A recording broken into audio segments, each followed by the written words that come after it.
I'm sorry, that was real fast, and I'm real slow. And she fast. I'm sorry, I'm fast talking. So you saying the example that you're giving is that it's like my cell phone, I plug it into a power plug.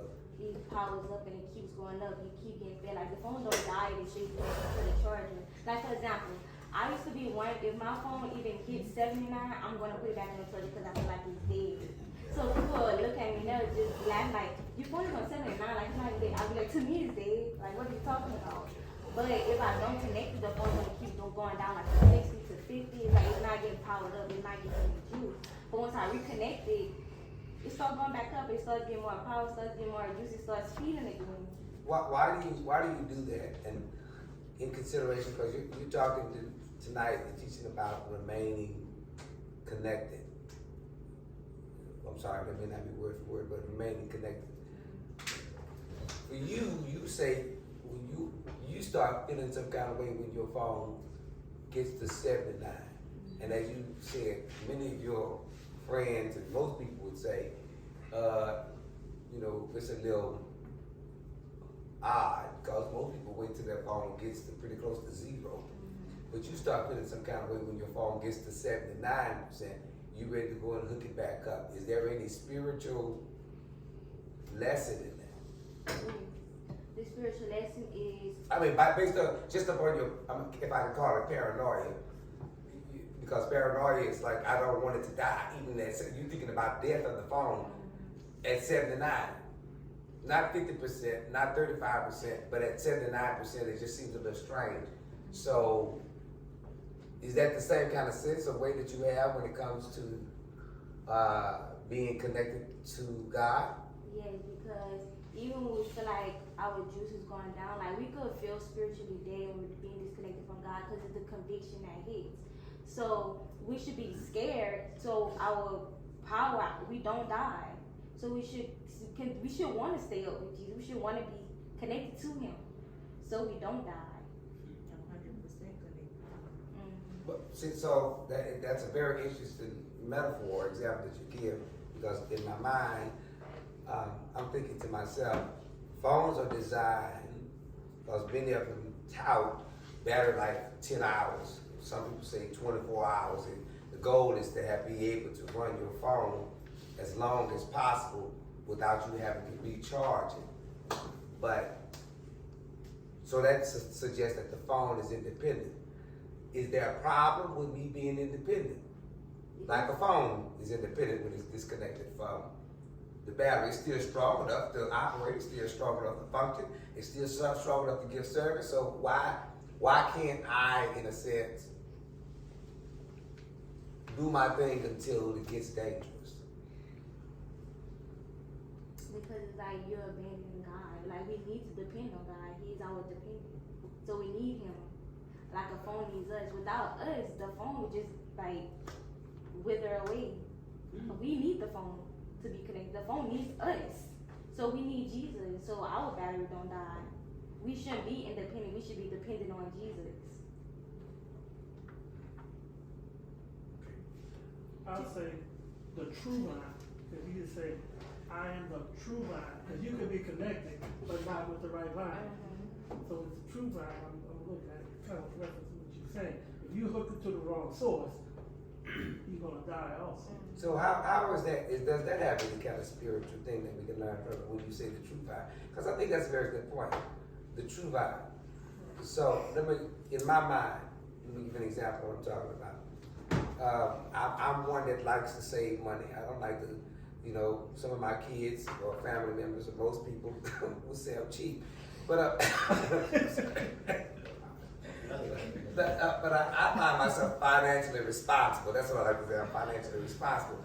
So I try to get things at as little cost as possible. So I bought one time a phone charger from overseas, and it was cheaper than the ones at the regular Walmart in store. I bought the thing.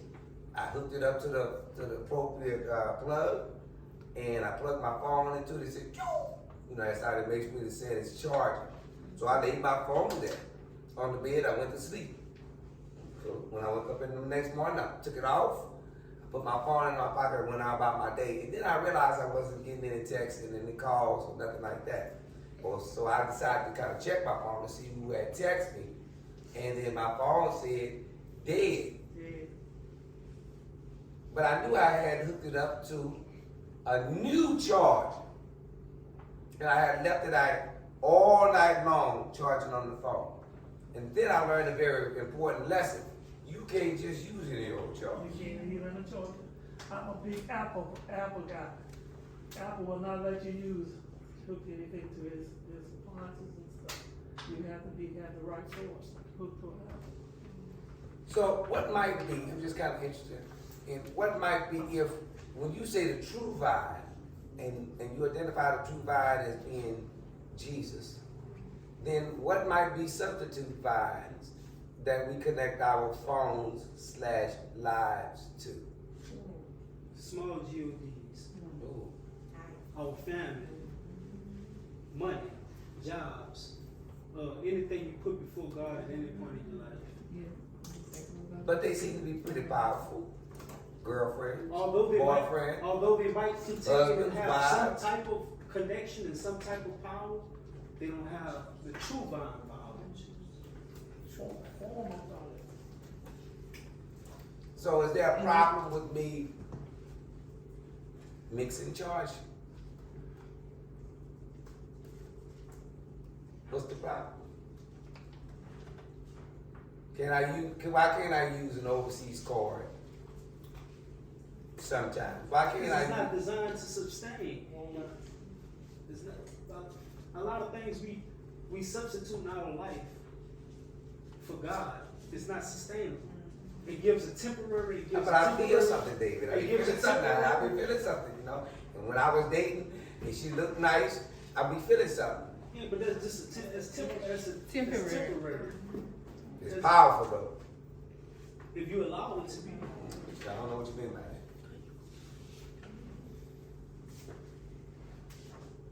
It feel pretty powerful. Yeah, if you allow it to be, if you're weak, yeah, if you're weak. And it doesn't have to just be somebody that you date. It could be, you know, I think the Bible says something like wherever your treasury is, there's where your heart is going to be. So wherever your greatest value in life really is, not based upon what you say or what you think, but what you really value highest. And I think sometimes we don't even realize that we have made the small G-O-D sit on the throne of the Lord G-O-D. So the small G-O-D would be those gods that are not the true and the living God, or not the true vine. And sometimes we do allow for small G-O-Ds to sit on the throne in our life. Yeah, that's deep. And so then the result of that is what? One, when you do that, that's an instant disconnect from the big G-O-D. Because he says, you shall have no other gods before me. And it becomes a vexation and a strain on What you mean, a vexation? That's a big you. word. You Gotta carry- exit, it's gotta be a big word. you begin to carry more than what you are able to carry. You take on more, you take on more. They got a lot of people that run around and they use their looks, for instance. That's the most important thing to them. A lot of people, they looks, how my hair gotta be done, my nails. So you spend a lot of time investing in it, investing. So connected to that. When you say invested, you mean connected. Right. Okay. So you spend a lot of time investing in that, investing in whether people love you, whether people like you, investing in going to this job that's paying you X amount of dollars and spending so much time there, invested in family, you worrying about what this one doing, what that one doing. Man, that becomes a heavy weight. We wasn't designed to carry weight. The Bible, how it said, cast thy yokes upon, how it go? Cast your That's cares. what being learned. My yoke is easy and my burdens are light. Right, so we take all those things on us when we don't have to. So that becomes a vexation to our spiritual life and our ability to stay connected with God. So anytime you take on things in the flesh, you have to disconnect with God. Anytime. Whenever you put that, Is it okay to have some things of the flesh? Yeah. I'm not saying it's not okay to have things, but what I'm saying, whenever you put that above God, You whenever start that becomes idolizing God, it. not necessarily. Well, yeah, I think she's right. You say you, so, Because she For said, us she to just have- idolizing it. That means you have placed it above. oh, yeah. I'm saying like, when you said that if it was okay to have things, I mean, yeah, you can have stuff, but you don't let it become an idol. You don't let it become God in your life. But you know, you don't ever ask something to be your God. You really don't. You right. Don't it just kind of creep up on you? Yeah.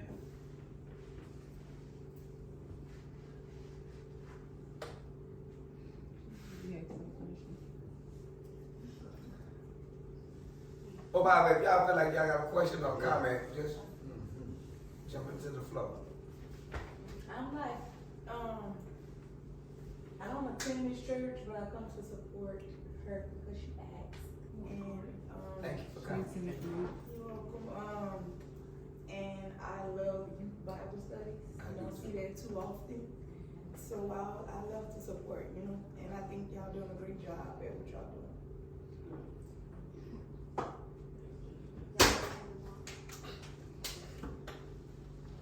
As the Father has loved me, so I have loved you. Now remain in my love. If you keep my commands, you remain in my love, just as I have kept my Father's commands and remain in his love. I have told you this, so that my joy may be in you and that your joy may be complete. My command is this: love each other as I have loved you. Greater love has no one than this, to lay down one's life for his friends. You are my friends if you do what I command. I no longer call you servants because the servant does not know his master's business. Instead, I have called you friends, for everything that I learned from my Father I have made known to you. You did not choose me, but I chose you and appointed you, so that you might go and bear fruit that will last, so that whatever you ask in my name, my Father will give you. This is my command: love each other. Okay, can I back up? Wait. Cause I'm looking at, I'm still looking kind of at the first part of that. Wait. I'm a little concerned about, still on like on the second verse where it says, every branch in me that bears no fruit, he taketh away.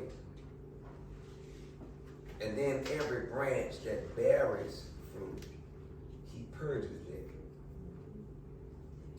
that it may bring more fruit.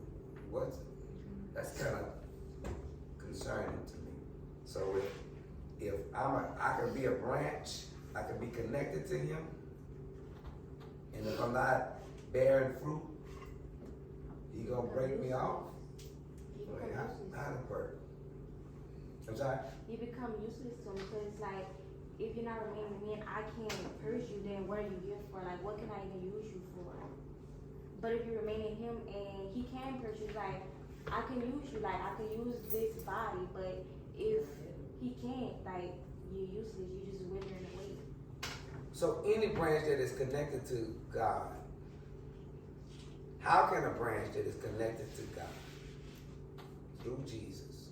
Because Jesus said, I'm the vine. My Father is the husband. So that means he owns it all. Everything at the end of the day is his and is under his domain. That's what the husbandman is all about. So if you are connected to Jesus,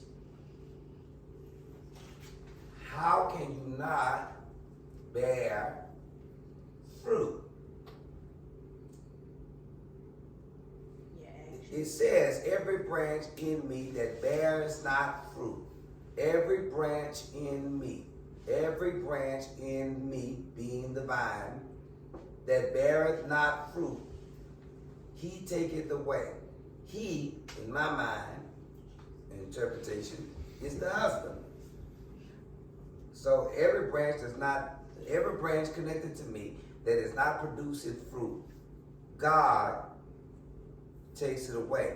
Before I get to the takes away part, I want to come to the, how can you not bear fruit when you are connected to the vine? How is that possible? Through choice. How can you be a dead branch connected to a live vine?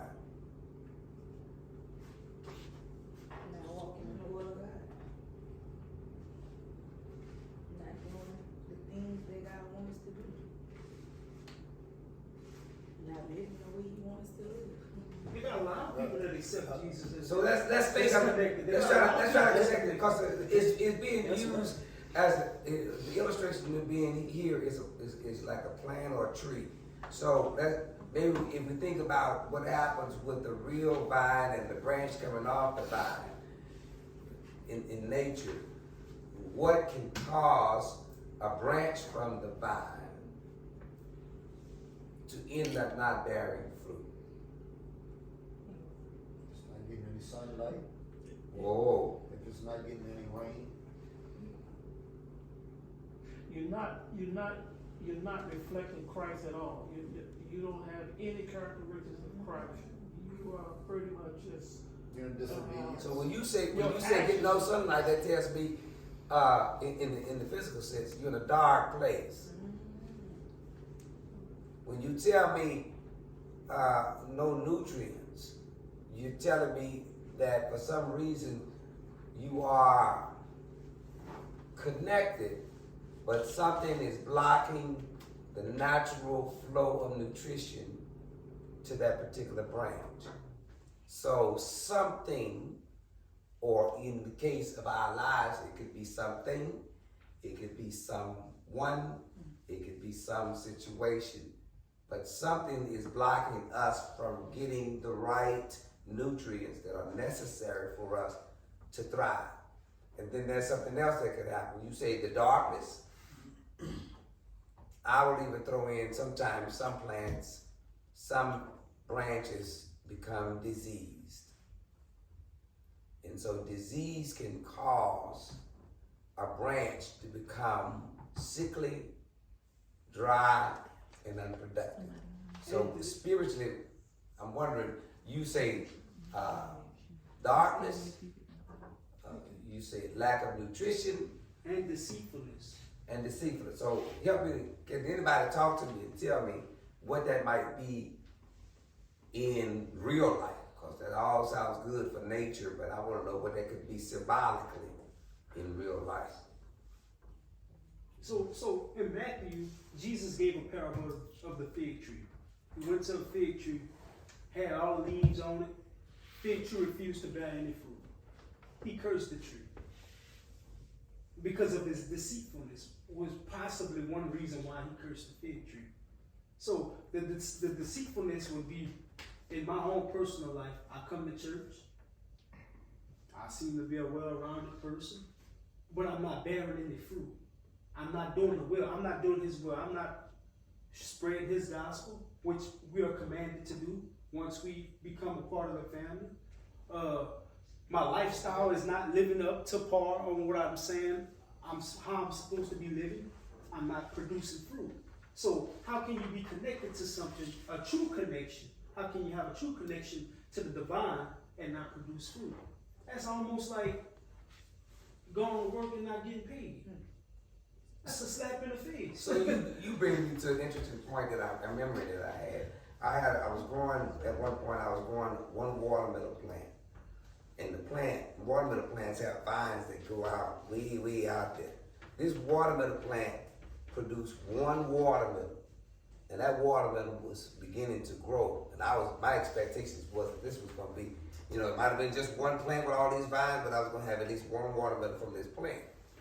Well, I had grew the plant in my front yard. And so then my wife at the time came, and unbeknownst to me, I came back one day and the whole plant was gone. And the watermelon. So I was upset. So I was saying, what happened to my watermelon plant that was in the yard? And so she looked at me and she told me, stop tripping, don't worry about it. I put it on the other side of the house. I said, on the other side of the house. So I went, and this is no push on her because she just didn't know. She was not a farmer. But I had some farmer coming up with my father who had us in the field, but that's another story. And I went on the side of the house, and there I saw my little watermelon with a little part of the vine, and the vine was stuck in the ground. Well, now, if you didn't know anything about what had happened or anything, you might come along and you might say, oh my, that little watermelon is growing from that little vine that's coming up out of the ground. In truth, as you know, the watermelon died. It shriveled up. And the little branch, the little vine on it shriveled up because it looked deceptive as though it was actually going to produce, but in truth, it was already destined to be dead. So sometimes people walk around and they look holy, they look spiritual, they look like they have a connection with God. But if you're not producing any fruit, so what is the fruit? Because we already talked about the fruit.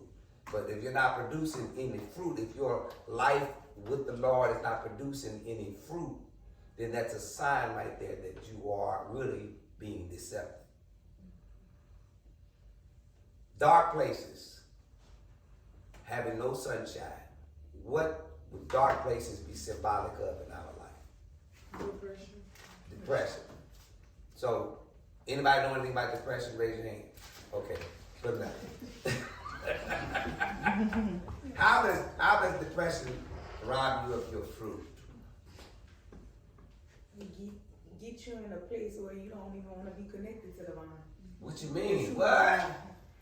Get you to a place where you don't want to be connected to the true vine because you feel like you're going through so much in your mind. You just worn down, so you feel like you just don't want to you don't want to read the word, you don't want to go to church, you don't want to do nothing, and it'll happen in the dark. To hear you say that is powerful to me because you're right on point.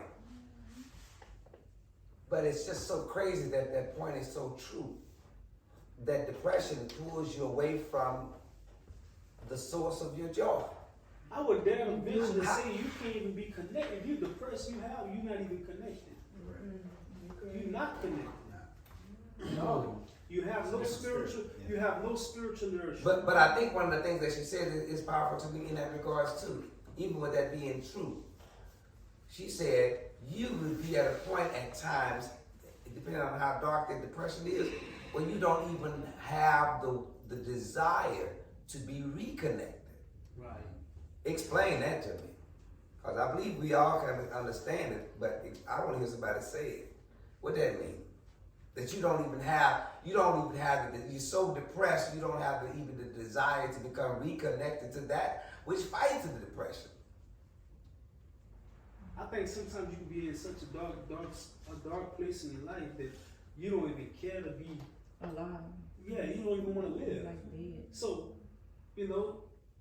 why would I want to be connected? Well, I'm comfortable in myself where I'm at. You understand what I'm saying? Depression, you become comfortable with depression. Do you blame God for the disconnect? You shouldn't. Of course not. I don't know. I'm asking a question for real. I'm trying to keep it real. Do you blame God? Are there times when you get so depressed when you really actually blame God for the darkness? We do it, but it's not. I'm asking for the truth. Don't sugarcoat it for me. I want to know the truth. I think we do it. Yeah. I think we do it. Especially if you don't have that spiritual. Because we knowledge, always you blame questioning them. why we going through something. Exactly. Because And then, listen, I'm going to keep the argument We're gonna real. make it right. He has all power, right? He knows all things, right? He's everywhere, right? So then if he has all power, he knows all things. And if he loves me, right? Then why I'm going through this hell? Break it down to me. we depend on ourselves, huh? I mean, Jesus can allow us to go through things so we can trust Him, so we can lean on Him and depend on Him. And also, the enemy comes to play with our mind also, so he could turn our attention away from Jesus and the ability of Jesus.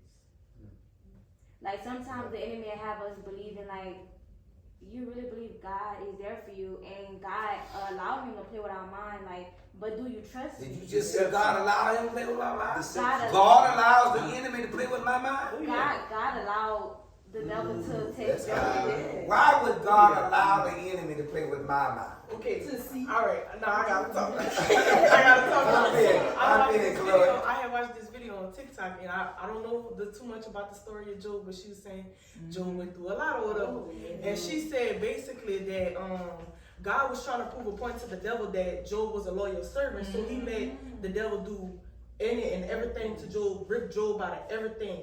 And Job was like, why? Like, why? But God is like, how can you question me? I'm putting you through this so you could be bigger and I'm about to cry. But like seriously, like he putting you through this so you could be bigger and better. Like you don't even know what God's plan is to put you through what you're going through just so you could be bigger and 10 times better than like you question God, but God is just like, you questioning me? I made you. I had the thought of you before you had the thought of you, before your mom and your daddy had the thought of you. I made you for a reason. I'm all powerful. Like I can't remember exactly what she said, but she was saying something like Okay, I'm a little disturbed. I believe you're on point with your story, scripture wise, but I'm a little disturbed because here's what you said, and in truth, and that's true to the story of Job. You said that God basically says to the devil, I'm gonna do this. Let me let you hit Job because I want to prove to you that Job is a perfect and upright man. Why is God using my pain? Why is God using my strain, my life, taking my children, taking all this stuff from me to prove a point to our enemy? To prove to the enemy that child is What God? That's God. God got to prove something to the devil? He proving it to us. Yeah, he proving it to us. It's not for his benefit, but it's to increase your faith.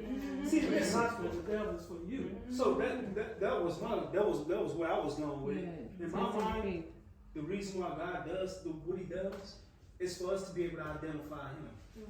And identify our connection towards him, going back to the 10. So she suggested, and she is on point, that when Job starts asking questions, again, we're talking about remaining in him, because what had happened in the story was, God said that Job was a perfect and an upright man. God said those words came out of his mouth. He's a perfect and an upright man. He fears me and he hates evil. For God to say that about a person, that man got to be strong. You know what I'm saying? He got to be strong. And so then he says that about him, and then then the enemy says, well, if you let, that's because you got him all propped up. He got riches, he got his family, he got all that stuff. You got him propped up, and that's the only reason why. But I tell you what, if you let me fool around there and touch that stuff, let me mess with his life, son, trust me, I'll make him cuss the day that he was born. I make him cuss him to your face. So God said, okay. But then after all, as this was going on, Job does come to the Lord and wants to know why.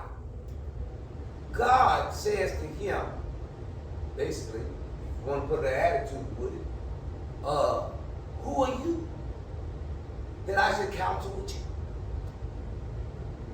So, I mean, I know I ain't God, I know I ain't on God's level, but God gets angry with me because I don't understand. I mean, I can't question why I'm going through some stuff. I can't question why it is he hasn't answered my prayer. I can't question why my mom all died. I can't question why I lost my job. I can't do that without him getting mad at me. I'm just supposed to say whatever. I mean, talk to me. That's exactly what we're supposed to do. Whatever and have faith. But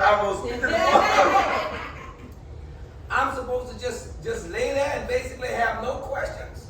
Supposed to just have faith. So I can't question God. Sure you can. You got a relationship with him, but I ain't too smart. I I ain't too smart anyway. He's supposed to be our friend, so we can talk to him about it. So I think this is a good point. That's just what I want him more. Because when you say he's supposed to be our friend, we should have the relationship to whereas we can have a conversation with God. But sometimes it's not about, it's about how you question. Yes. It's about what it is that you're actually questioning. And I think when he responds back to Job and tells Job, basically, who are you to counsel with me? Is God coming to the table and saying, listen to me. In your anger, your mouth doesn't got loose. Right. in your unhappiness and in your pain. And trust me, Job had a reason. He had reasons to say out. He had reasons to cry. He lost his children in one shot. All his children. He lost all of his stuff. He kept his wife. I'll pray for you on the spot. But his wife, that same wife that he kept, told him go ahead and cuss God and die. Because the policy was paid. No, but she told him because she looked at him, because at that time, God had even allowed the enemy to come in and touch him. And so he had boils, nasty bumps, painful bumps, from the top of his head down to the sole of his foot. They were pussing out. It was gross and disgusting. He couldn't lay anywhere with any kind of comfort. And so she saw her husband on that level. She said, just go ahead and cuss God so you could die, because I want you out of this pain. That's what that was all about. But she did tell him, because God died. So he had reason to just, you know what, to want to know something. Because I would want to know something. If I done served you, if I done praised you, if I done did what you told me to do, if I lived the life to where you done told me that I'm a perfect and an upright man, should I expect all this hell? And the people around him thought he did something. Yeah, his so-called friends come to the table and they sit down and look at him for 6 days. And then after looking at him and saying nothing for 6 days, they turn to him and say, listen, Joe, you done did something wrong. That's why you are in the fix that you in. And so you don't understand, Joe, but I did nothing wrong that I know of. No, you did something wrong. At the end of the day, his friends had to pay. So you have to be careful who are around you, because they can help keep you separated from the vine. Yeah. So you can't ask God questions, but you ask God questions out of humbleness, not out of anger. Not to question his authority, because by right, listen, I'm going to say this to you. You could be a branch, you could bear a whole lot of fruit over a long period of time, but God doesn't owe you anything. Right. Because look what he even said, I'm going to say it. But I looked on this thing and said, look what it said. Every branch, second verse, and every branch that bears fruit, you would think the husband would say, thank you, thank you, thank you, thank you, thank you. I'm happy, happy, happy, happy. He said, every branch that bears fruit, look what he says. Who got a Bible? Read that. What he said. He purges it. What that word purge mean? How do you purge a branch? What do you do when you're pruning a branch? Like you shake. You cut it. Cut it off. So even the good branches bearing forth much fruit, he cuts. So why would God cut a good branch? Well, that hurts. Lest the branch think he the vine. Oh, David, boy, David, you must have gone to Sunday school one day. Yeah, because here's the deal. If God cuts you, it's not for your death. Unless we're talking about your carnal death. But if God cuts you, it's for your abundance. And sometimes it don't feel like it. I'm sorry, man.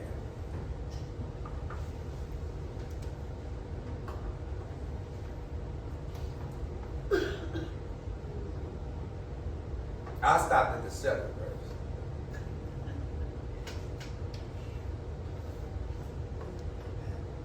You stopped at verse 15. 15, 16.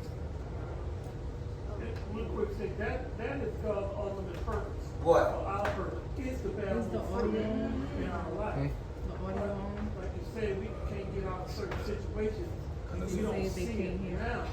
But in order to go through that, we have to be like you said. But that's how the Christian's ultimate goal is to bear more fruit. So what is fruit? I mean, because we ain't never talked about what fruit is. Can we talk about what fruit is? What is fruit? That's somebody. Yeah, actually, I can talk about it. Yeah, they say, can you talk louder? Fruit is the thing that reflect Christ. Like to win other people to Christ, to your character, your because fruit is to be given away. It's not to be held. If you hold it, it rises. So you bad. It has to look like its producer, right? In order to you to give it to someone else, so they can bear. Somebody Fruit prove is it. what you do. Fruit of the spirit. Fruits of the spirit. Love, joy, long suffering. Right. Well, hold on. We're gonna come back to that. Go on, Dan, because I think that's a part of the fruit that we're talking about. Come on. So fruit is what you produce as a believer that you give to non-believers Just an anomaly? and believers. Okay. Well, mostly to non-believers. Okay. That's what fruit is. So if you produce love for all, right? If that's the fruit you bear is love, you produce love for all. If you produce kindness, that's what you produce. So if you're not producing nothing, then you bear no fruit. If I'm not productive, I'm not productive. Then you that dry branch. Right. Right. So But if you look at it, she was saying the we talking about fruits of the spirit. But look the fourth verse. Look what it says: "Abide in me, and I in you. As the branch cannot bear fruit of itself, except it abide into the vine." So the fruit don't necessarily come from the branch. We don't have fruit to produce. The fruit comes from the vine. You understand what I'm saying? So how can you have a real connection if you're not providing fruit? So let me kind of go back to what you said. This was all about remaining in Him. And so one of the greatest values of remaining in Him, number one, I think if I'm taking notes, I would have to say remaining in Him helps guarantee the survival of the branch. And then number two, remaining in Him is the only way that the branch can participate in the producing of the fruit. So if you become disconnected from Him, then you begin to lose the nutrients necessary for life. Not just physical life, but spiritual life, emotional life, financial life, partridge in the pear tree. And then that connection also means not only does your life become in jeopardy, but the life of your future fruit. Man, that's kind of scary. Because as a man or as a woman, one of the obvious fruits that come from us will be our children. So when you lose your connection from the vine, you automatically, just by doing that, throw your children, your future offspring, into peril and danger. Now, am I stretching that thing too far? Can anybody really understand that connection? So let's say I don't have no children. I don't have no children. So should I be concerned about it? I don't have no children. I'm feeling a little disconnected today. I don't have no children. Is that all right? I mean, outside my own person, my children. Since I have no children, should I give much value to that portion of the produce? So you think since you don't have no children, should you still not bear fruit? Well, I'm saying, if I have no children, let's say I'm 14, 15, 18, 19, and I have no offspring up to this point. I'm trying to figure out, is my connection with the vine, Jesus and God, is that important to me as a person who has no child today? Yes, it should. for one, you don't know what the future gonna hold. And for two, the stronger a branch is, it's based off its connection to the vine. Show me an example of how being connected and I have no children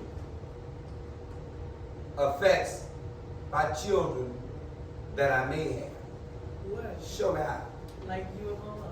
Okay. Y'all was born and y'all have God in you.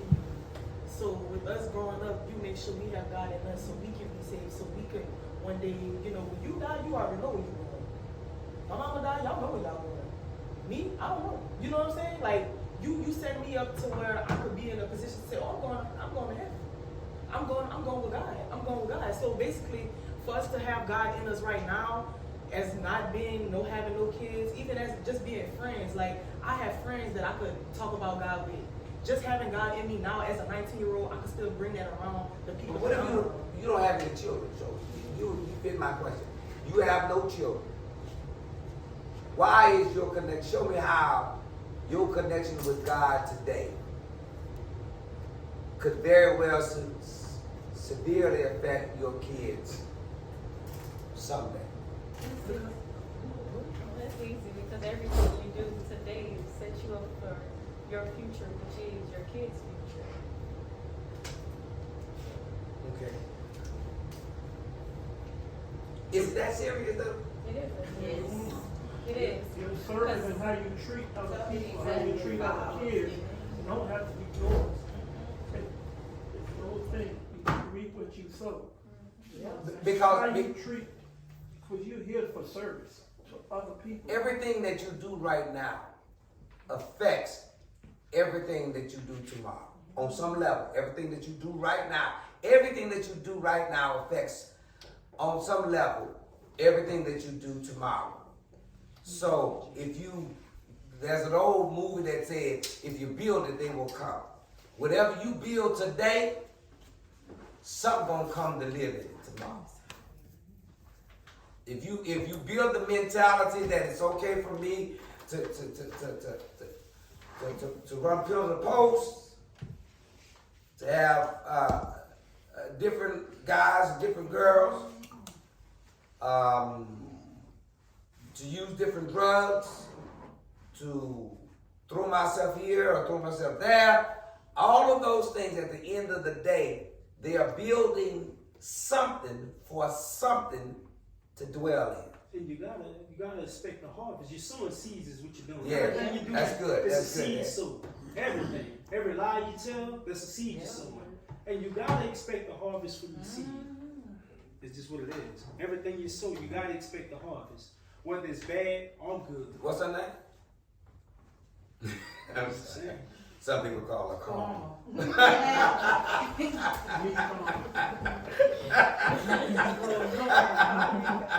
But that could be another thing too about what is really bad. What might be bad. Well, we don't know Lord what's Christ, bad. then. Right. We don't know what's bad. We don't know what's bad. It's all right here. So certain things, no, what I'm saying from perspective, right? So like, watch this. Somebody dying, you might say that's bad. But it's true. What you mean somebody died? Come on. Somebody dying, you oh man, he died, man. But you don't know what that person, you don't know why he died. You understand what I'm saying? So we don't know full circle. We don't know full circle what's good and what's bad. You can get a That's what I'm story of saying. Joseph when he got sold into slavery by his brothers. We would have thought that was bad, right? Yeah, we'd all say Joseph would have said it was bad. Right. at the time. But we don't know full circle, right? So that's what That's I'm why you saying. gotta stay connected to the other vine. We don't I see the seven verses. I want to kind of move a little bit and get that. So look what the seven verse says. If you abide in me, the word abide means if you live in me, you stay in me, you dwell in me, and my word abides in you, you shall ask what you will, and it shall be done unto you. It says right there, you shall, I'm going to translate it into street talk. You could ask God for whatever you want, and He going to do it for you. You believe that? Yep. Yeah, but I believe the first part too. If you What you mean? If you abide, the condition. It's a condition. Cause I done prayed for a lot of things I ain't never got. I'm just gonna tell you right now. I'm still praying for things I ain't got. And it becomes frustrating because I be saying to myself, is God not hearing my prayer? Oh, he did. He hear? Are you? Is our heart's desire his heart's desire? Is it according to his will? I don't know. Oh, he's so big. I don't know what all his heart is. Let's go back to if you abide in me, and my word in You kind of set me up, General. So, all right. Abide in me. Tell me what that means. Because when you say, when you say abide in him, what that means? Live at the church? Live in this. Live in this word. Read, study, and meditate in this word. I know that's gonna make me a religious. Okay, that's your problem. Make it as a relationship. But What you into mean? Be like that. Now you got. Okay. Okay, help break that down to me. If you abide, because in order to abide in somebody, abide with somebody, the reality is you're gonna have some commitment. Exactly. You're gonna have some commonness, some respect, some love for. How you do that with Mr. Invisible?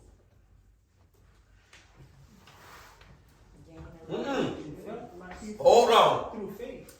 I want to ask our host that. How do you, because I be seeing you on your little Instagram, blowing it up with your girls and stuff, get your boba, what is that thing, what they call? Boba babies. Boba babies, yeah, y'all be cheering it up, talking about Jesus. You came here tonight talking about the phone being connected and stuff like that. All that's all good, and y'all be all into that stuff, man. So this is what I'm trying to know: how you have that kind of relationship with Mr. Invisible? Having faith, because faith means the substance of things unseen. Since you can't see them, then we have to have faith. I don't know what that means. What you mean faith? I hear that in church. We have to believe. But they don't really ever come to me with a Webster's dictionary and say, no, faith. Nah. Oh, no, I did hear somebody say faith is the substance of things hoped for, evidence of things not. But I don't really, faith, that's like saying catch the air. What is that? It's so hard when you don't know all them churchy words. It's really kind of hard to relate to certain terms. So when you're saying faith, give me a simple definition and make it applicable to what he's talking about in this text.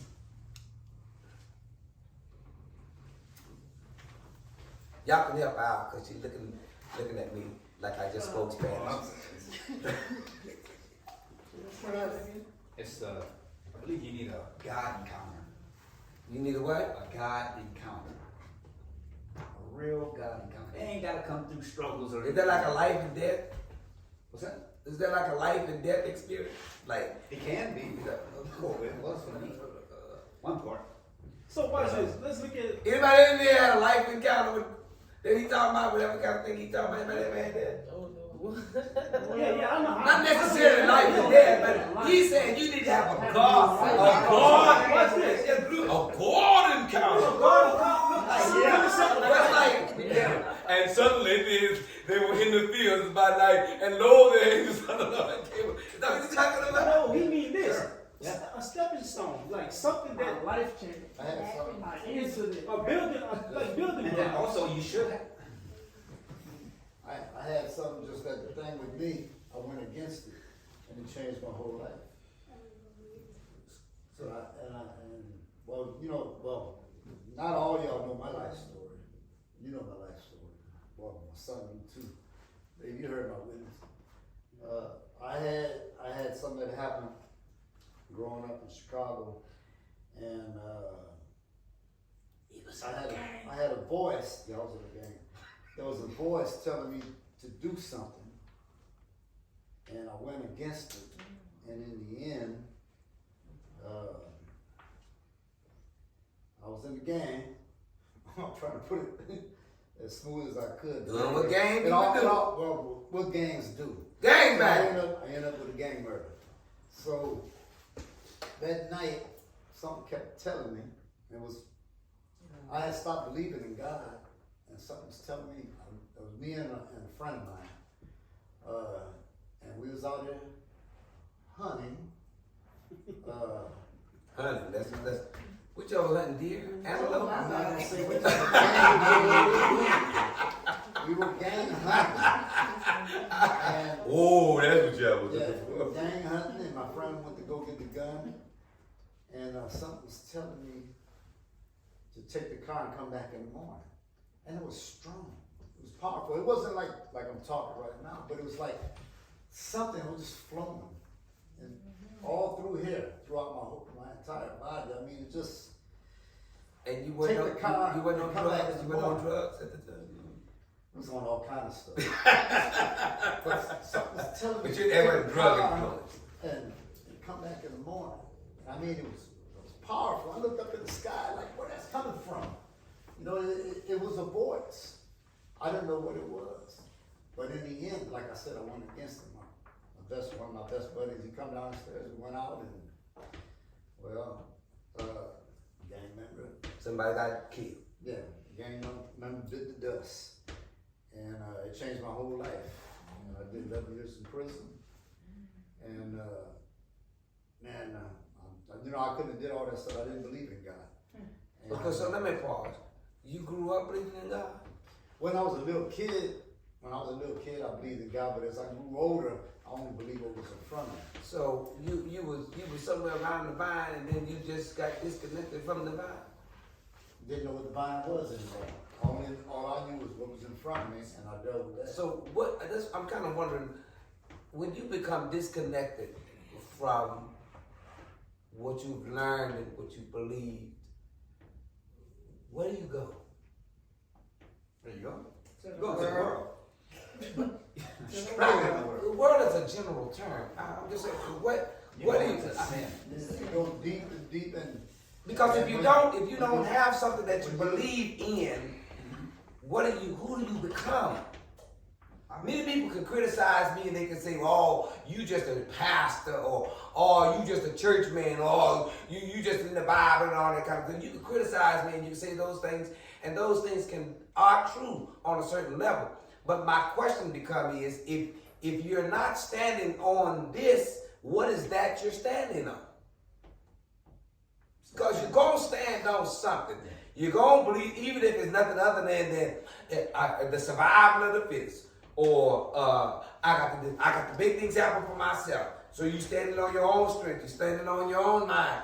You're going to stand on something. Now, you don't have to believe in God, but you're going to believe in something, someone, some setup, some situation. You're going to believe in that. So I think when people are disconnected from faith in God, from the Word of God, they need to identify to themselves and be honest. What do I really stand on?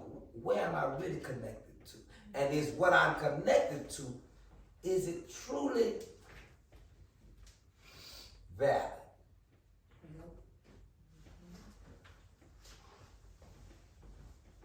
So I ask you the question: when you separated yourself to that point to where, as you said, I don't believe in God, then you stepped from that ground and stood on what ground? I stepped off that ground, and the ground that I stood on was the nation that I was in. That gang nation that I was in. Me and all my boys. That's what ground that we had. We had each other's back. So watch this here.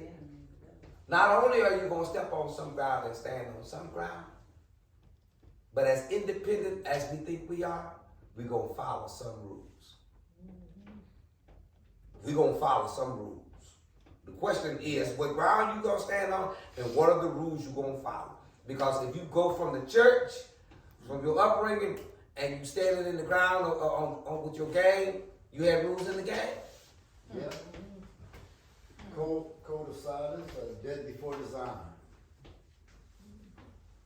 Love, life, and loyalty. Shoot the enemy. I'm just saying, you get the enemy. Now you don't have to get them because they're gonna be getting you, or they're following the rules of the game. You gonna stand for something. You can say whatever you want. You are going to stand for something. It may not be the same thing all the time, because you have your prerogative, as Brown says, it's my prerogative. You have your prerogative to change the ground you stand on at any given time, but just be very clear. And the thing about all that too, though, we were fighting 5 different gangs. They killed one of us, and we go out, kill 1 or 2 of them in each gang, then they kill another one of us. Nobody was winning. We was all young. We was all about y'all age. And nobody was winning. We was all dying. And we accepted that as a way of life. That's the way we was living. I accepted that. I see some of my friends in the coffin, and I looked at them. I say to myself, I hope if I find myself in there, I have a nice suit, nice 3-piece suit, and clean, whatever. And that's the life I accepted. And so you had to take something, right? It's still going on. No matter what ground you stood on, you had to take something. That's how it went. I'm just grateful the Lord gave me another chance. And like I said, I didn't believe in God then. I stopped believing in God because I couldn't have did all the stuff that I did. And it took me a long time to understand that Jesus died for somebody like me. You know, I used to be sitting up in the church and I felt like I was on the outside wanting to be in.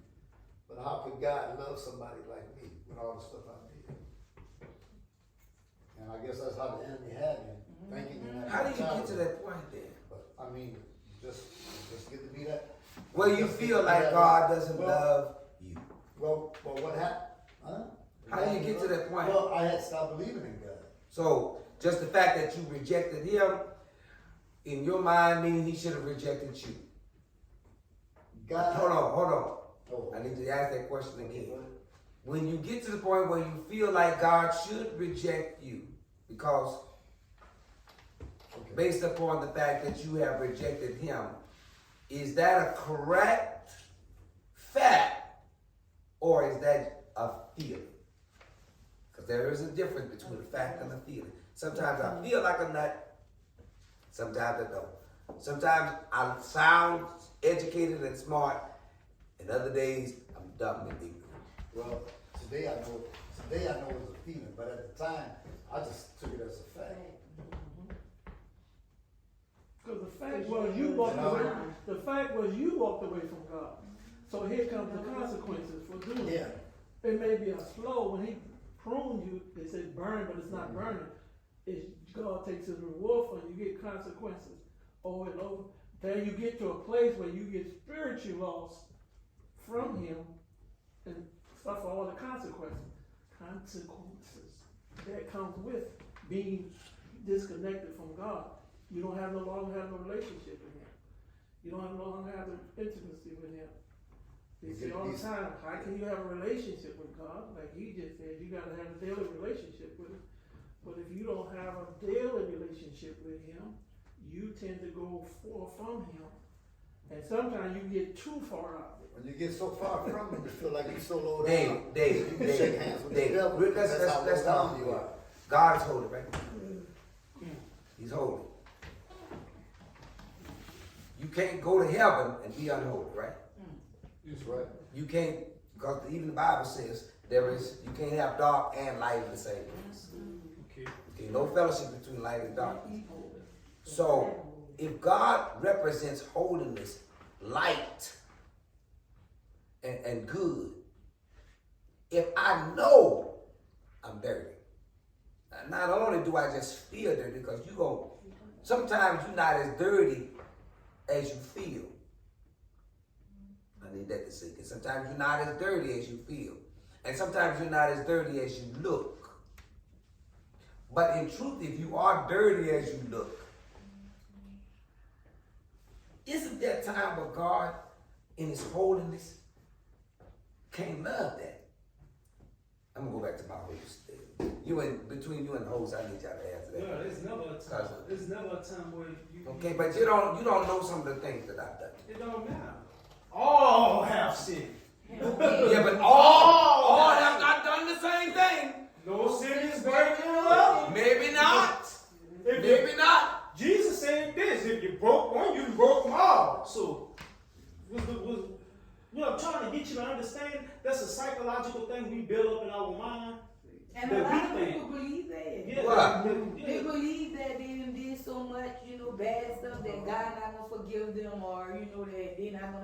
is our lives. So here's the crazy thing. But that's a lie from the devil. That's the enemy. The devil uses that Exactly. to cause a wall between. He's trying to use. He's trying to get us to use against ourselves That reprobate the mind. standard that the world uses. Because if she slapped me, then I ain't gonna like the slap. But I'm gonna be mighty strong if I let her slap me again. I said I'm gonna be mighty strong if I let. But if she slapped me again, you think I'm gonna put my seat by her again? Get up. I'm gonna get up and leave because she pressing me too much.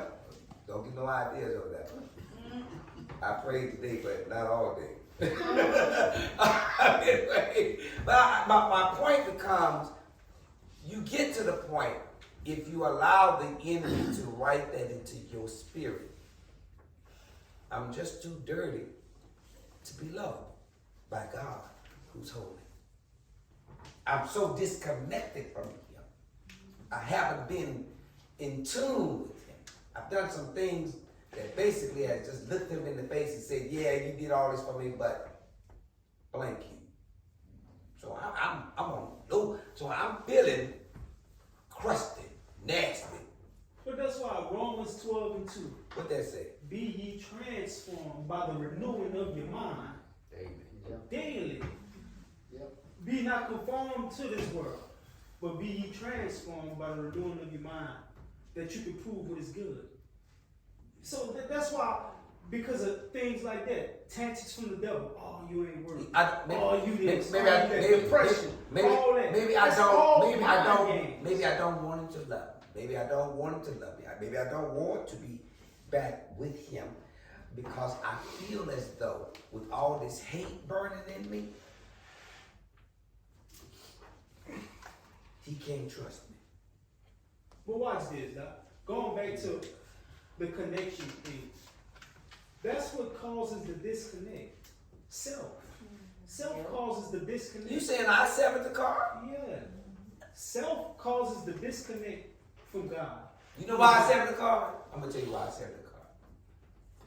However you See that lady with the glasses over there? She go to my church. Not really. She go to my church. And that lady over there, every Sunday, she sit in that same pew. Every Sunday she get up, when the preacher start preaching, she saying, yeah, man, preach. But not only does she go to my church, but she my neighbor. And she be cussing Negroes out all the time. She ain't nothing but a hypocrite. So that's the reason why I don't believe in all this stuff, because ain't nobody real.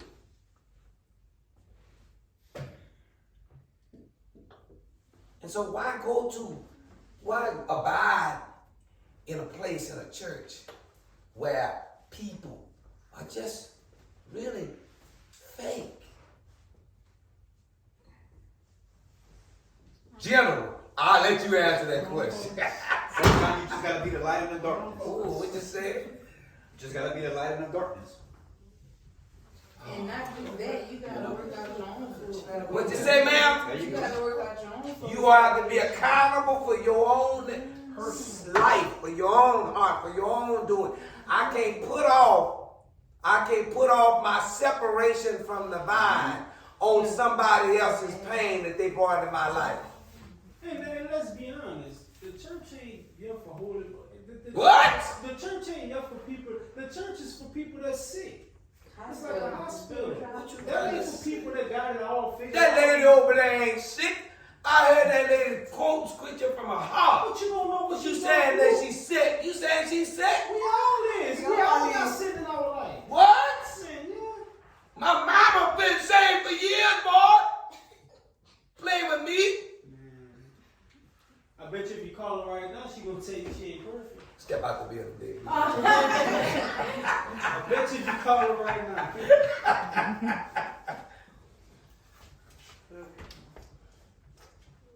All right, I'm gonna go back to the host. Come on, host. I got riled up just that quick. David talking about my mama. So next, we read this already. So next, God talks about love. I need to read it. No, just move. You just flow. We gonna find it. Okay, so next God talks about loving each other, and that is so important because if we don't have love for one another, then how can we get along with God's people? Which God says love is one of the greatest fruits. So great love is that important. God said He is love. So if you love God, then why are you not abiding in love? If you say you are made in the image of God, then why are you loving? And that goes back to bearing much fruit because we should show forth love, we should show forth patience, we should show forth peace, we should show all these things. So if you don't, first of all, if you don't love, then how can you say you love God? If you don't Is love, all love the same? all love is not the same. Oh. Some people don't even know what What love we is. love? Would you say somebody don't know what love is? They don't even know what love is. Well, what is it, General? Depends on which one we talk about. Well, now y'all got me confused. Y'all mean a different kind of love? We're talking about Love is love, man. Love. Love is love, everybody. Love. When Jesus is talking about love here, what are you talking about? Agape love. That's the unconditional love. Like that undeserved type of kindness, goodness, type of love that we don't even deserve. Oh, that's how He loves us. Yes. The love that comes That we from should God do is to unconditional. each and every last one of Well, us. He expects me to, but I ain't Jesus. Because I can't forgive her. Well, you can't forgive it. You I, can't because be conjoined with it. let me, what? Yeah. What's that man? You use these big You words. can't be in a relationship with her if you can't forgive her. I don't want to be in a relationship. This is the relationship I want to have. What have you been Go doing? for it. That's your problem. Because she messy. Don't you got the love, the joy, the peace, the long suffering? Jesus expect me, ma'am, I implore you to answer this question, you and your sister, because the general here be using some big words, I get confused. So you saying I can't love God if I don't love? I ain't gonna say no name. I mean, Blind people. if you don't love her, then how can you say you love God? I can, because I love God. How? You ain't never seen it. So I can still love Him and not see it. People say they love God. Who has seen God? John 1 and It's not. Is there a requirement? Is it a requirement for you to see God to love Him? No. No. But you You can't don't have to see God to love God. Because who has seen God at this table? The Bible. Raise your hand. The Bible. Who has says- seen God? You saw God? What it look like? Is He black? It was like each and every last one of us. Oh, here you go. Yeah. Let's go. Let's go. He look like her? Yes. Oh, Lord. Seriously though, there are many people who are very confident in their faith because they say and they said, I praise Him, I worship Him, I give Him the glory and the honor. And they sincere tears when they start talking about how good He is come in their eyes. Yeah. I can't stand my neighbor. My name is Carrot. No, I'm sorry. No, but you understand, we have this belief, I think, that we can be one with God and be broken from each other. And I'm not trying to be broken from everybody, just certain somebodies. That's not God. That's Literally not God. But you telling me, you're saying that she told me I can't love God. You are questioning my love for God simply because I just can't find it in me to love the one that raped me. Because love is not based on the feeling. It gotta be coming from. Is that what you're It saying? has to Ma'am, come is that what from you're your saying? Spirit. It's based on sacrifice. You saying that I can't love God until I can love my mama who beat me. I mean, if God can forgive you and love you after all the sin you did to me, why can't you show for that to somebody else? Because he's God, man. But God is supposed to be in you. We're supposed to be made in the image of Him. We all created in this image, so they say. I'm just trying to understand, how does God expect from me to love him, but to love that? Jesus said none of us are greater than Him. Jesus died on the cross, rose up after He was killed, and still loved everybody. But that was Jesus, man. That ain't Jesus. You know, I wish somebody did could understand my struggle. I ain't Jesus. I got bad nerves. Well, let him save you from it. Let him make you whole. You feel Let him it. make you whole. Open your mouth and say general just killed me. Let him make you whole. Y'all That's know what he did for me. You don't understand the anger that I have. You don't understand my I pain. promise you, I understand. No, you don't understand my pain. I'm just trying to say, you may understand your pain, but you don't understand my pain, and you don't understand the accumulation of pain that's still in my closet. You know who my mom and dad is? Yes. Okay. And what they got to do anything? Biggest thing is, I had to forgive my mother and father Oh, man. for certain things I had said to them when I was a kid. And the thing is, I don't even dwell back on that in the past of me like being molested as a kid or anything. And I'm trying to keep it to myself. And now I can look my molester in the eye and tell him I love him. Oh, no. How you do that? How? Because it's God who lives within me. I just need a good night. Okay. And I'm going to go chuck it. Oh, don't get me wrong. I thought about that, but I wasn't saved at it. You know?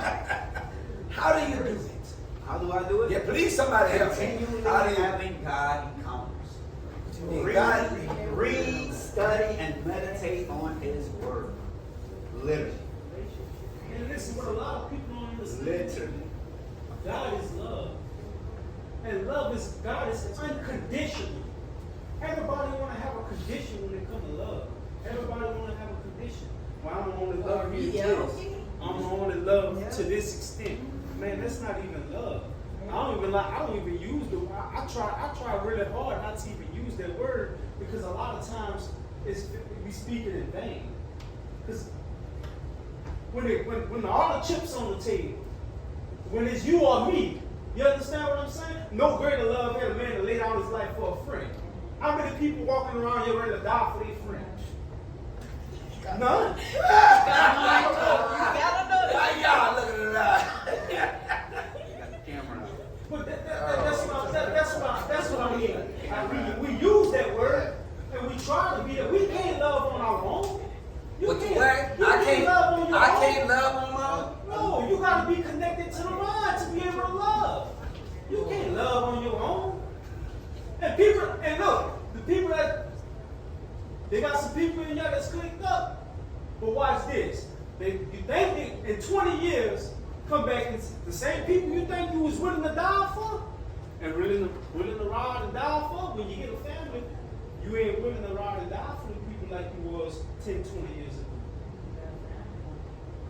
When situations and circumstances change in your life, you think, oh yeah, that's my ace, boom, boom, that's my dog, boom.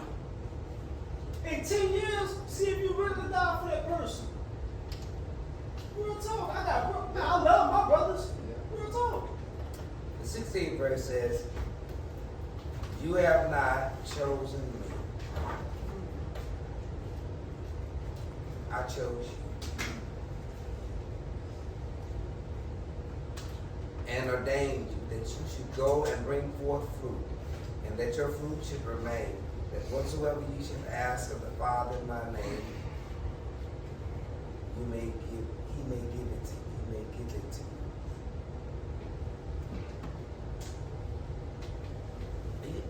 Is that suggesting to me that God chose you?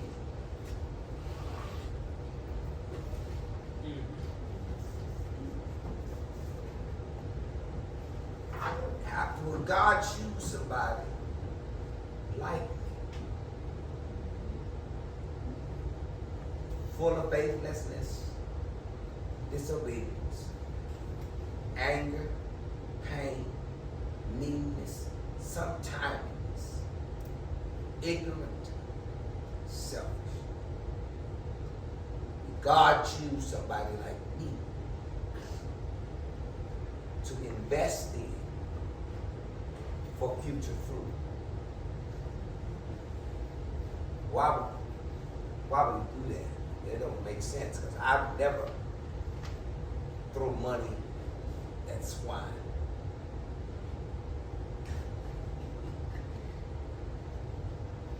So God is.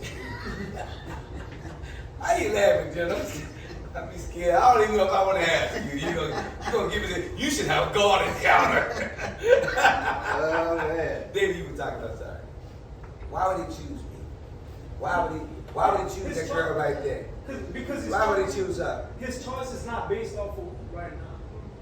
What? Time don't exist in his eyes. So when he look at a situation, he don't just see what's going on now. He see 10 years from now.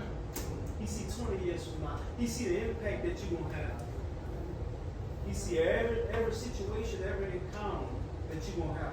God don't just look at the now and say, So does God only You choose? work for the Does Lord. God only choose me? This is this question very carefully. Not pose this question to everybody. Does God only choose to invest in me based upon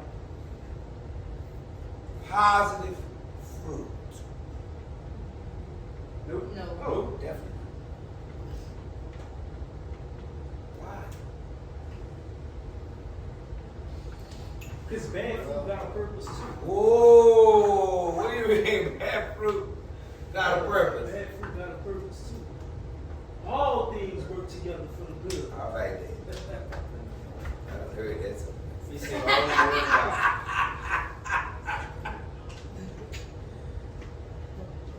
Let me yield and throw back over to these ladies over here.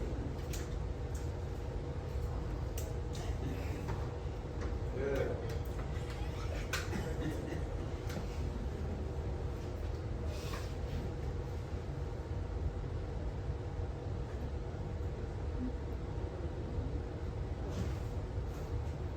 If the world hates you, keep in mind. You have to be a little loud. They can't hear you in La La Land.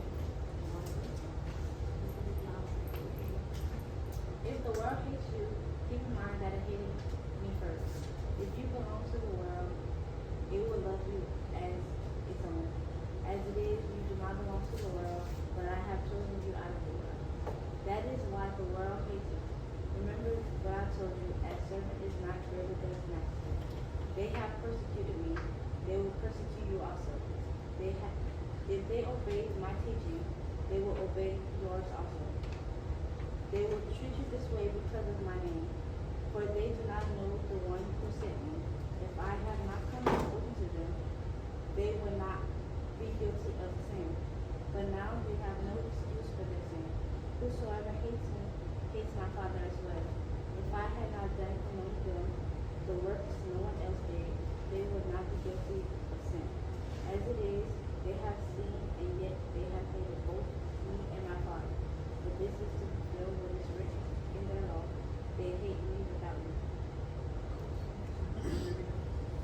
So let's go ahead and finish it out with the reading. Verse 26. 26 and 27. 26 and 27. But when the Comforter is come, whom I will send unto you from the Father, even the Spirit of truth which proceedeth from the Father, he shall testify of me.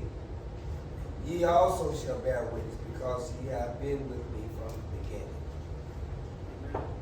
First, I want to talk about the word hating. So me, I used to have this problem in my head that what if I start a relationship with God and they just start looking at me like I'm just in a phase or I'm like just weird. But one thing that I know now is if they hate me, I love it because as much as they hate me, that's how much they see Jesus in me. Yeah. And if they hate me, that's the enemy inside of them that's convicted by the light of Jesus that that lives inside of me. That's good. So since that light inside of me, it twists them, it convicts them, like it belittles them, because it makes them feel like they have to go against that light. So if anybody y'all, if y'all feel embarrassed or like somebody judge y'all because y'all relationship with God, it's because y'all have a very powerful light that's inside y'all, and that light is Jesus. And the enemy hates it. So he tries to comfort and he tries to make you feel like you have to put yourself down, like you gotta step in a corner. But don't step in that corner. You have to, God said he gives us power and authority to speak until the devil flee. So we have to know when to make the enemy flee, because like I said, the enemy could try to play with our minds and make us feel like we are in a phase, or make us feel like we What you should mean by do it. phase? What you mean by phase? Like it's just like a little You weird just have feeling. your religious moment, But right? And you're having a little encounter with God. I'm sorry. Go ahead. But Jesus said they did the same thing to him. Like he said, none of us are greater than him. So if Jesus went through it and you say you have a relationship with Jesus and you say you walk with Jesus and you're made in the image of Jesus, then you should expect hate. If you're not being hated, then it's a problem within you. Because we should be hated. We should want to be hated. Because Jesus You was should perfect. want to be hated. I want to be hated. Like how we You want to be hated. That's the separation from the world. okay. Let me tell you why I hate you. Come on, bring it on. Let's see what you All got. right, yeah, cause I got it. I'm here at the table. Come on, now. say it. Let's go. Take my time. You need my jello. But anyway, the reason why I hate you is because I see you on campus. I go to your school. One, you talking all fast with all this, I love Jesus and with the Lord, hallelujah, and I don't, and you just, you got your little pack of girls around you, y'all all amening each other and stuff like that. You all neat, dressed up nice and stuff, you have you all done and stuff like that. You look like, you know, everything going right in your life. And I hate you because you think you're better than me. But you're not better than me just because you dress better than me. Just because you got some friends, you ain't better than me. Oh, she better than me. Well, when I I'm would gonna let her respond. My bad. well, when I would say is So that's why I hate you. I hate you because you think you're better than me. I would say Satan, you hate the light that's in you. Did you just call me Satan? See, that's what I'm talking about. You don't hate me. You think God just loves you and you all that. That's what bothers me about you. You just holier than thou. You them self-righteous people. I can't stand. I keeps it real. It ain't you that hate me. It's that enemy. No, I hate you because all that hate me was living. Come out in Jesus' name. I hate you too, by the way. Come out. Well, what does that person say? I don't want y'all to talk. I want y'all to talk. What is this person saying about that person? Oh, they envy her. Why? What? They envy her. What do I envy about her? You're straight jealous in her. I ain't jealous of her. She ain't better than me. You're jealous of not her, but of course she's at her mindset and everything that God is doing for her. I don't think she's connected with life So why does it bother you? because she walk around here acting like she's better than everybody else. So why does it bother you? That's why I just told you. You're better than her, so why does it bother you? I didn't say I was better than her. She ain't better than me. Then that means you're better than her. No. It don't mean that. Can we both have equal value? Yes. Yes. Okay. But But she thinks she's better than me. Did she tell you She treats people like that. how? By the way she talks, when she looks at us, because we doing certain things that she say is sinful. She looks down on us. And so, I just think she's just disconnected. I kind of feel sorry for her, bless her. You disconnected. No, I'm connected. I know what's happening on these streets. Connected to what though? Say something else, and we can take it to the tracks. That's Satan's streets. What's really going on? Can anybody define, tell me what's going on in this dynamic? Jealousy may have a part of it, and I just may not realize it. But what else is it? Ignorance. It is ignorance. But that's a general term. Can you be more specific? What's going on here? Spiritual warfare.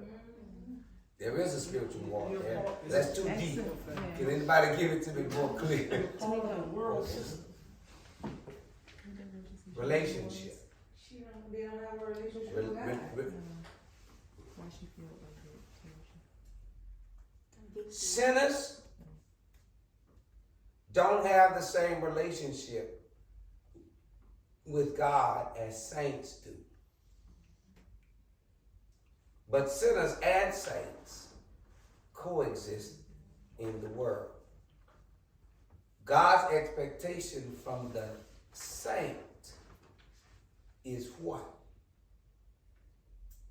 To love unconditionally.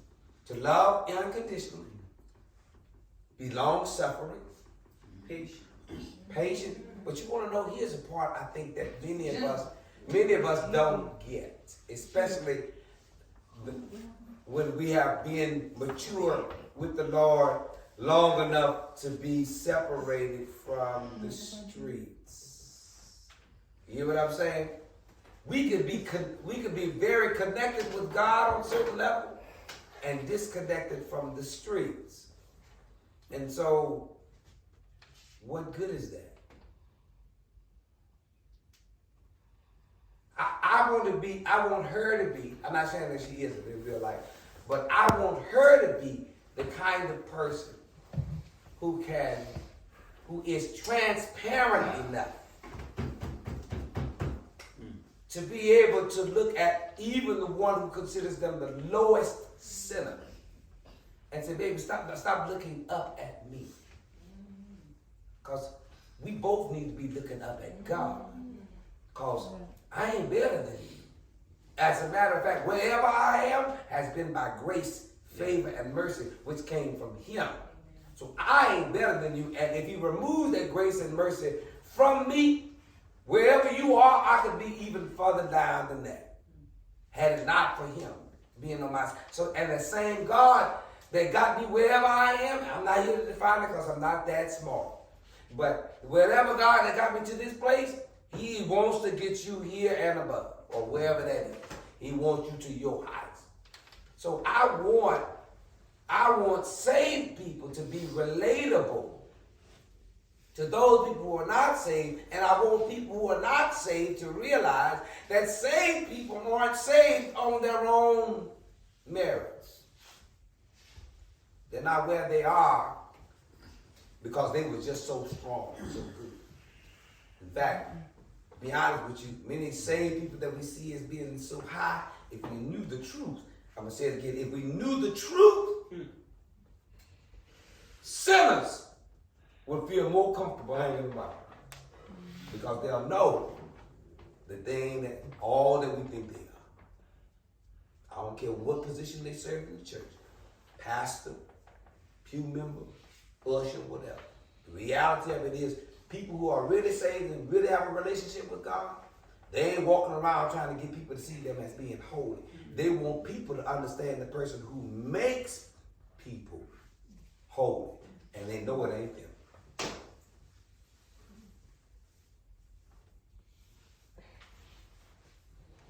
Because an authentic follower of Christ is one that shows Christ Himself.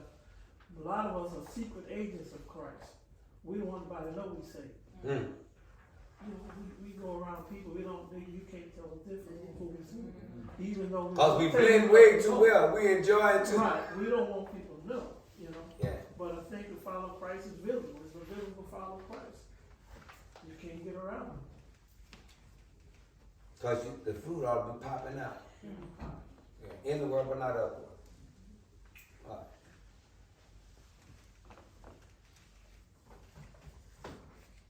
Any other questions or comments?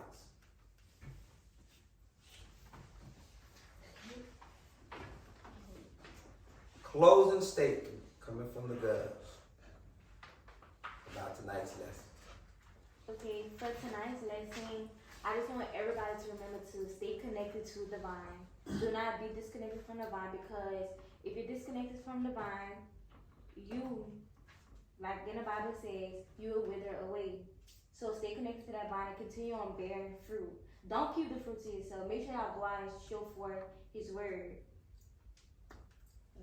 Remember that the light in you will intimidate others, so don't like pull yourself up. Instead, help them, bring them to the light. So it can shine through them. D, I gotta ask you a question. What her statement is based upon is those people who have that connection. She says, keep your connection. Don't be talked out of it. Remember your role. Be proud of the fact that you represent a God who can save any soul who comes and surrenders. But that's for people who have been connected. There are some people who have never been connected. So between you, General, and David, how do I get a connection if I have never had a connection?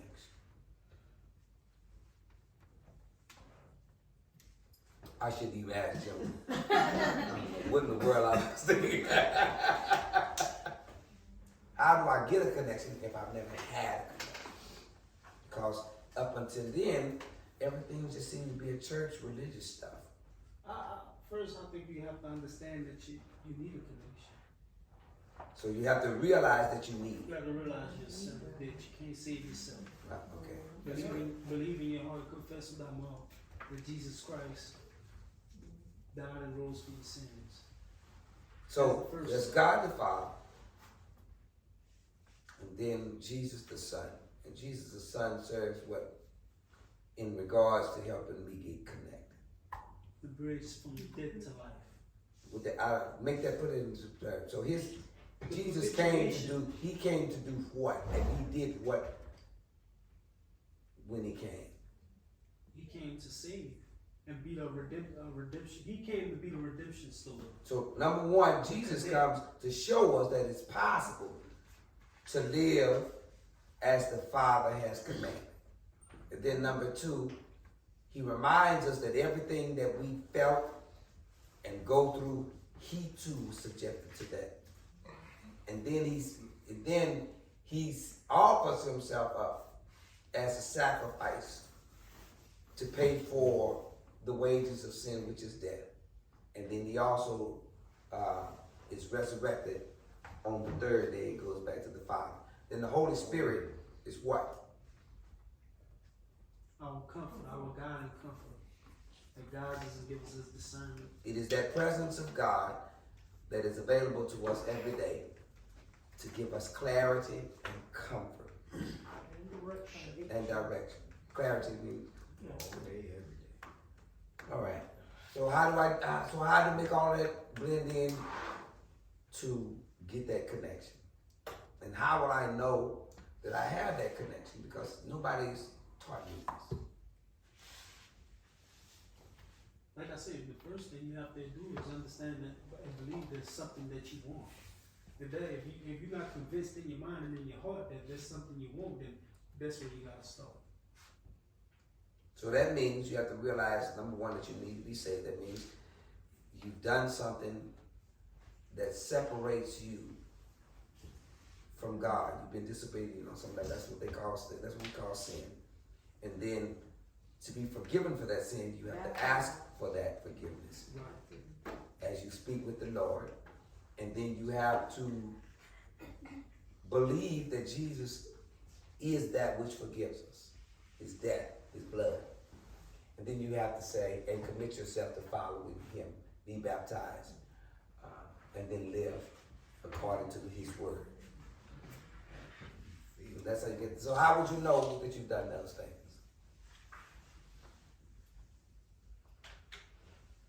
Because you got to be present. You'll feel it different. You have to do those things. You have to do those things. And so that brings in, when you go through that process, that is probably your first real initiation towards into your salvation that we will define as having a God encounter.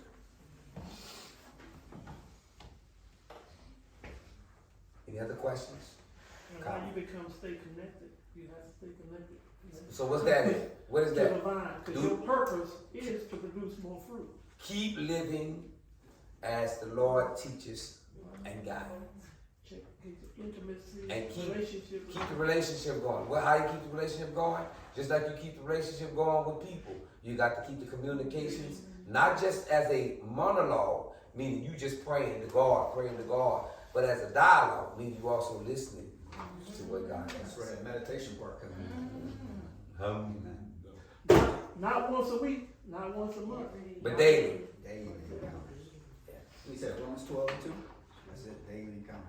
And don't be scared of your Bible. I know it got some dots and dials and all that stuff in it. You got some help. Man, ask questions. Find somebody. Find a good Bible study. For God so loved the world that he gave his only begotten Son, that whosoever believeth on him shall not perish but have everlasting life. So tonight you can accept him.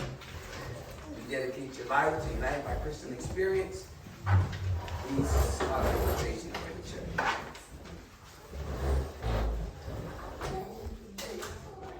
May God bless you. Keep that stand in that prayer. Ladies.